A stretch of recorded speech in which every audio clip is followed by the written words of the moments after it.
মুস্কান ইসলাম আপনি লিখেছেন, আমার স্বামী পাগল, এমত অবস্থায় আমার সম্পর্ক ছিন্নের কি সুযোগ আছে? উল্লেখ্য আমাদের বিয়ের কোনো কাবিননামা নেই।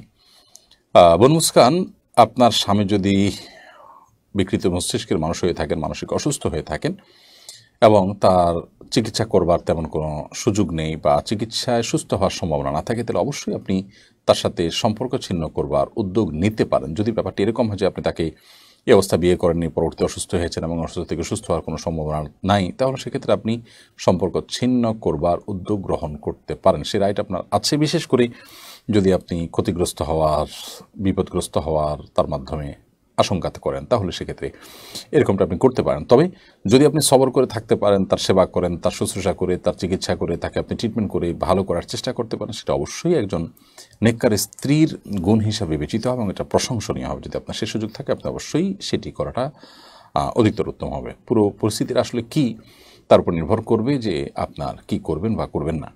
আর এখানে কাবিননামা থাকা বা না থাকার আসলে কোনো বিষয় নয়। আপনি তার কাছ থেকে, সে যেহেতু বিকৃত মস্তিষ্ক, তার এই পরিস্থিতিতে তার থেকে রক্ষার জন্য যদি এমন হয় যে আপনি ক্ষতিগ্রস্ত হবেন বা স্থায়ী সমস্যা, তাহলে সেক্ষেত্রে আপনি আদালতের দ্বারস্থ হতে পারেন এবং তার মাধ্যমে, আদালতের মাধ্যমে আপনি বিবাহ ভঙ্গের উদ্যোগ নিতে পারেন। আর এর বিকল্প হিসাবে যেটি হতে পারে, যদি আদালত থেকে সেরকম কোনো ব্যবস্থা না থাকে বা এমন কোনো জায়গা থাকে না, সে সুযোগ না থাকে, তাহলে মুসলমানদের যে সোসাইটি আছে, সেই সোসাইটির মাধ্যমেও এই বিচ্ছেদের উদ্যোগ গ্রহণ করতে পারেন যদি তিনি অসুস্থ হয়ে থাকেন।